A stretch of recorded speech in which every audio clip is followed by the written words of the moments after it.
Hey guys, Jadero here with another 1v1 expert game.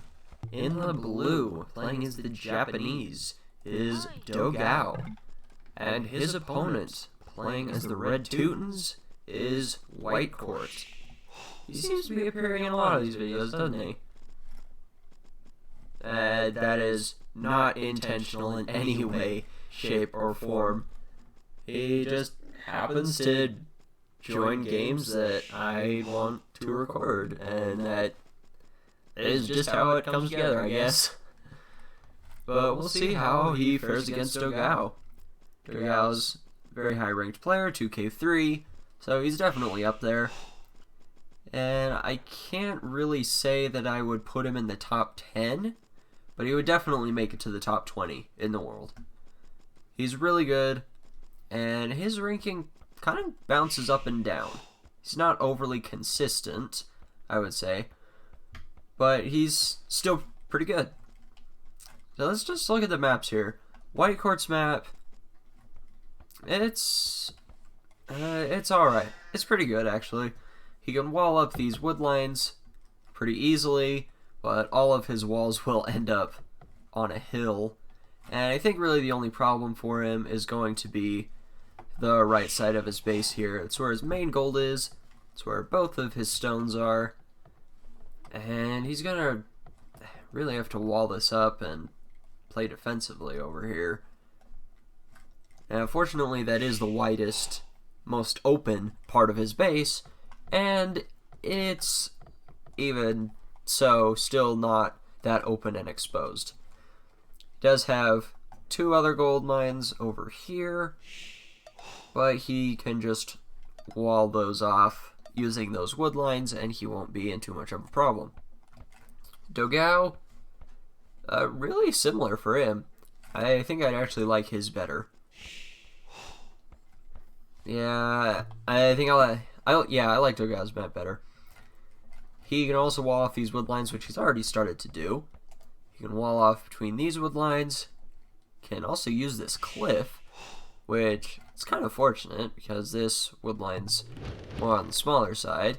So he can wall off using that cliff there, and he'll have wood options if he does lose the wood lines next to his walls here. He's got a couple in the back that he can use, and his stone is in the back. His golds are forward, but they're far enough away from the wall it won't be much of a problem for him. And really, what can we expect from these guys? Japanese, they can go with Drush into archers, can go with man-at-arms into archers, and go man-at-arms towers. It's really no set strategy for Japanese. Most of the time you will see archers, though, from the Japanese, because they do have a fully open tech tree on their archery range. They're stable, however, cannot be said as much. Look at stable, no camels for them. They don't get paladin, they don't get hussar. They do get bloodlines, though, but they don't get the final defensive upgrade. Whereas they do have fully upgraded archers, which can turn into fully upgraded arbalest. So you'll really mainly see archers from Japanese. Now they could go with other strategies as well. And we're going to see a Drush from Dogao. He sent the villager out to get 10 gold that's required for 3 militia after Loom. And he's also building this deer. So probably going to see man-at-arms for him. And he's made his militia first before getting Loom. So he definitely wants to go for an earlier Drush on White Court. And he's seen this gold on the hill here, and that's probably what he wants to pressure. He sees the barracks in defense from White Court. White Court also making his own militia. Well, White Court's going up to the feudal age a lot earlier than Dogao is. So he's probably going to go with scouts. You will usually see the Teutons go scouts into knights. Normally, archers aren't typically seen from the Teutons, but it's a possibility. And Dogao's just getting into this wood line here. White Court just going to quick wall that up. He's going to wall up over there. And he's going to keep his wood line safe. Now, the Drushes is coming out for White Court. He could also consider making them into man-at-arms, which he will most likely do, because he does not have his scout, whereas Dogao does. There's the man-at-arms for him. His scout's actually trapped back at home. And, oh, he's going to get a bill pick here. Wow, really nice for him. Wow, that's awesome. Dogao thinks he's safe walling up, and he gets a bill killed because of that. 2 more idled. Now going over to have to build that instead of gathering these deer. So that's really nice for White Court. And White Court's running away with these villagers. Not sure where they came from or where they're going. Where they be Cotton Eye Joeing. But he's going forward here. And he sees that Dogao has not gone up to feudal age yet, which means he's going for a fast castle. And this is a great response for White Court. This is the perfect response when your opponent's going with fast castle. Let's go forward with whatever units you have. In this case, it's man-at-arms.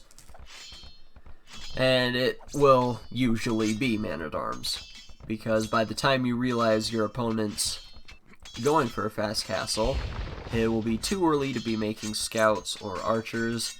You really only have 1 or 2 at that point. But go forward, break down the walls, and start towering. And this is a good map for towering on too.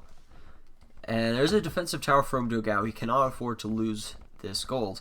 Double archery range going up for him. We're going to see blacksmith sometime soon as well. And he's just gone full fast castle into crossbow. The tower on that gold is going to keep it safe. It's going to advise against going in with his units and towering up the wood line. Now, White Court did kill that scout, but he lost a couple villagers. But a lot better micro for him. He only lost a few hit points on one of his man-at-arms, but he did lose 2 of his villagers, which is not good. He needs those in order to build his towers. And if he wants to tower this wood line, he's going to have to run through, take the tower fire, take the TC fire, and could also just be walled out anyway. Now, Dogao, he's not gone up to castle yet, and he's going against that. This is such a good response from White Court that Dogao can no longer just go up to castle age. So he's going to be making some archers, he's going to be making a few skirmishers, and he's killed 1 man-at-arm. He's going to need to kill more. That tower going up is going to get 1. And it also denies that tower. And this is a good response in response to White Court. He's come in, he's put a tower on that hill, which while it is annoying, it isn't going to do all that much damage. And he's walled up along the sides, so White Court can't get in that way. So this is a really good defense for Dogao. Back at White Court's base, he's got an archery range of his own, and he's just kind of focusing on his economy a little. He knows the counterattack's probably coming, so he's going to put a watchtower down on that stone wood line, right on that hill, keep him nice and safe, creating a few skirms. And he's just keeping Dogao contained. And now Dogao's going to run out with the counterattack, which White Court is walled up, so it really shouldn't do too much damage. If it gets into this gold line, it could be a bit of an issue, but he won't lose all that much. Let's see, White Court, he has this one villager running back. I don't know where the other one went. Okay, she's back here already. But he's running back home. He sent his scout back because he's wondering where the counterattack's coming. And he's just going to miss that. He did not see it. But we'll see it now. And he's got his skirms ready. Locked and loaded, ready for damage here. On garrison. And he's going to chase off this army. Don't think Dogao has enough skirmishers for that. Got almost equal number of skirms, actually. But they're just now getting their upgrades. And White Court does have the defense upgrade for his skirms, whereas Dogao does not. Now Dogao's going to run forward in tower. We've got a Trush in response to the Trush. These guys are just going to Trush back and forth, I suppose. And Dogao is going to be found out here. White Court will be able to deny this tower. I don't think he'll be able to deny it. So he has to focus on this army or he's going to lose all his skirmishers. And good micro from Dogao there. He did manage to get that tower up. It's going to deny that gold mine. And this tower from White Court is stopping Dogao from pushing even further forward. But now White Court's forced over to this gold mine. And that's all he's got, really. Dogao, next few minutes, probably going to click up to Castle Age. Probably click up in a minute or so. And he's got some archers. He's got some skirmishers that he's going to upgrade. And I'll probably get Elite Skirm first, because he saw the amount of skirmishers that White Court has. And another archer is going up for White Court. So White Court is instead going to go with archers. And it's not a bad idea. And the reason that Teutons typically go knights is their units are resistant to conversions. So it's basically like getting a free faith upgrade, which if you don't know what that is, at least I think that's the one that does it. It should be. Yeah, it's the chance of your units getting converted is just reduced. So that's basically what happens with the Teutons. They just automatically get that bonus, and monks aren't really as much of a threat when you go with knights. White Court up to Castle Age first. Almost a minute ahead of Dogao. And Dogao does have a few more military than White Court does. And I think White Court has the better army composition, just with full skirmishers, and he's still got these man-at-arms here. And they are weak, but they could distract these skirmishers. There's the stable from Dogao. He's going to make a few knights to deal with all these skirmishers. Because really, you'd think skirmishers would do a bit of damage because of how much damage they do against archers, but they really only have 3 attack at the moment. And once you get to Castle Age, they can really only have 4 once you get Bodcanero. So it's kind of deceiving. And this also happens with pikemen and camels, really any counter unit. You'd think they do a lot of damage because of how good they are against another unit, but they really have such low damage. I think camels have a base damage of 5, I think?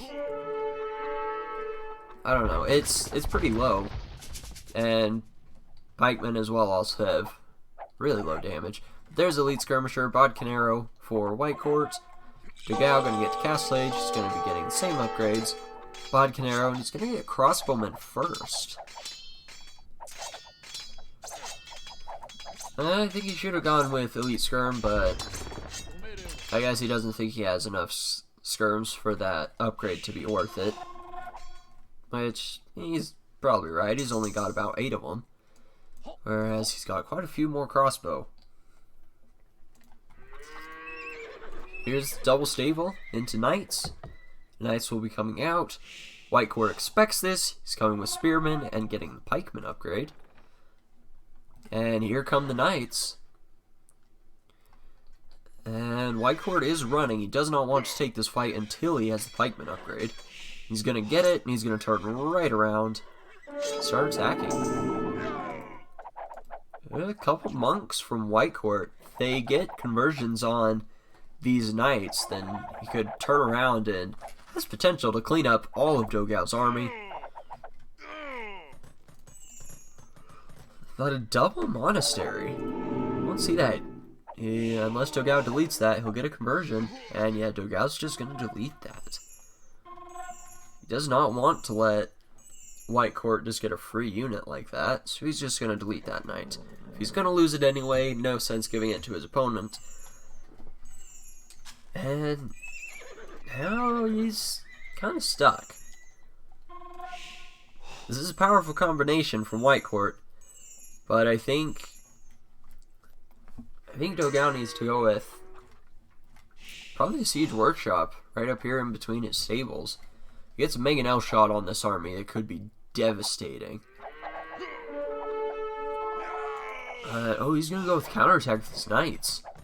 So White Court, he hasn't responded yet. Okay, there we go. He's going to hop in his tower, he's going to try and wall off his wood line. A couple of villagers going down. He's getting blocked by the Knights. They're unable to hop in the tower. Walling up his wood line. And he's bringing his pikemen back. Yeah, the pikemen only have 4 attack. They have no upgrades on them. But they'll still do a lot of damage against these Knights. Will he make it in time? Yeah, he will. His Knight's going to run away. Not going to lose the tower and the villagers inside of it. And Dogao being risky here. He's running forward. And he did pick off a monk there, but there's still a few more. And there is a conversion there for White Court. These Knights, they do not have chain barding yet. But to see that, I don't know if we'll see that. I think Siege Workshop would be better. Oh, there we go. Siege Workshop. So he's going to go with Mangonels rather than fully commit to Knights. He's just going to make enough Knights to advise against going with a whole bunch of skirmishers. So, Siege Workshop up. Mangonel gonna start being created. There it is. But, oh, look at this. White Court is coming forward. A lot of villagers. He's gonna build a castle. There it is. Boom. Castle down. Gonna wall it up. He does not want that denied. Is this Mangonel gonna make it in time, though? I don't know if that Mangonel will be able to deny the castle. I really don't. Dogao sees the castle, and he's picked off 2 monks? 3 monks? Oh, and he's going to take this fight. He does not want that castle going up. Mangonel's coming out, and there was a few conversions there. White Court, there's not enough pikemen here. And this castle, oh, it's so close. 99, just going to go up. That last villager, those last 2 villagers just getting that castle up. And now Dogao's in a little bit of trouble here. He's got a castle on his face. Barracks and Siege Workshop for White Court. He's going to come out with more pikemen forward, and now Dogao's going to get chain barding. He's got a castle on his face, so the siege isn't going to be able to do all that much. So he needs more knights if he's going to want to have any chance to push out here. And White Court knows that. So he's going to be making more pikemen and a market forward. Okay. See no reason why not. he's got plenty of gold he can use to buy some other things. He doesn't really need the gold all that much. He's just making a few knights. But other than that, he's just going with pikemen and skirms. So he can use the market to balance his economy. And that stable's gonna go down. That Vatagram just getting away. And yeah, Dogao's forced back. Needs to build more stables. He's gonna build a defensive castle right there. And that will keep him protected. If White Court wants another way in, he's gonna have to come all the way around. So really, all the focus is on the front here. And this is a big hill in the middle. It's flat on top, but if you get off the top here, both players' bases are at the bottom of this hill. So really, whoever controls this hill is going to be at the advantage here. I love the architecture of this Japanese castle. It looks so cool. I really just love architecture in this game in general. I think the medieval time period is by far my favorite period in time. Specifically the warfare part of it. So you've got like all the battle strategies, all the different weapons that like different armies had. And just the style of everything is so cool. And it is captured really nicely in this game. That's one of the things I love about this. And I just love all the detail in this. Like, just take this barracks, for example. You look at it. It's got, like, individual windows for sleeping quarters up here. It's got, like, an arched doorway that's most likely going to lead into the armory, where all the weapons and the armor is going to be stored. You've got some training dummies out in the courtyard for, you know, basic drills and practices for fighting. You've got some swords lying in the main entryway in case barracks suddenly attacked. Then the gatekeepers can just grab their swords and raise the alarm and hold off the attackers. It's so incredible. Just all the detail that goes into this game. And that's just one of my favorite parts about this game. But anyway, enough geeking out about medieval architecture here. We could do that some more, but we aren't going to. Unless it's requested, in which case, probably do a bit more geeking out. But, for the meantime, neither army is really able to push the other one. Dogao gets up to Imperial Age first. He's going to get Bracer, and could also get Arbalest. White Court gets up. He's getting Ballistics. And yeah, Leather Armor, he's now getting Elite Skirmisher. But Chemistry for White Court. I wonder what this is for. Interesting. He's in Chemistry now. Is he gonna go with Bombard Cannons? Tunes do get Bombard Cannons. I believe so. I'm not actually sure. Yeah, they do get Bombard Cannons. So, probably going to see Bombard Cannons from him. That's really the only thing I can think of that he would get Chemistry for. But he's getting Onager now. Oh, this is really interesting. But Arbalest for Dogao and Halberdier for White Court. So let's see, we're going to see Onager Halberdier for White Court. And there are 2 castles here for Dogao, so he's able to produce these trebs at a much faster rate. So White Court only has 1 treb, whereas Dogao has 4.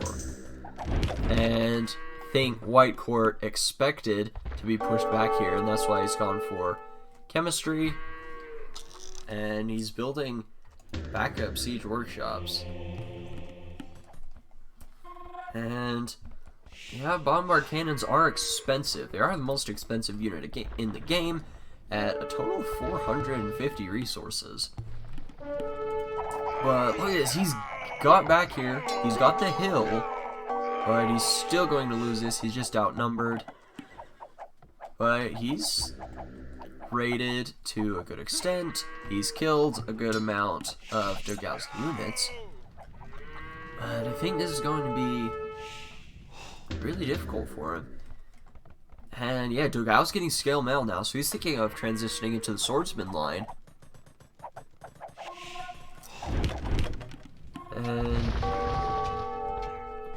yeah, this is going to be the problem for White Court. He's teched into Siege and Halberdier, and the Japanese can just do this, really what you see. They can go Samurai, they can go into the Swordsman line, and they can just keep making these archers, which, in order to counter that,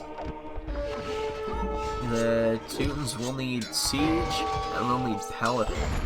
But it's really hard to go with both. It's so expensive just to go with one of those strategies. Going both at the same time is expensive enough that it's near impossible in a 1v1. And White Court's going to call the GG. Yeah.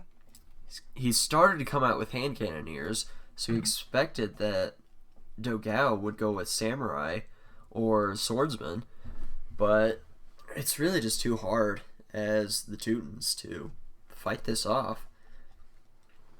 Japanese are just really strong and really versatile in the Imperial Age. But well done for both of them, GG. And got to see some strong plays from both of them, counter trushes, and just a bit of me nerding about the medieval ages. So that's going to be it for this video, and I really do appreciate every single one of you amazing people, and I'll see you all in the next one.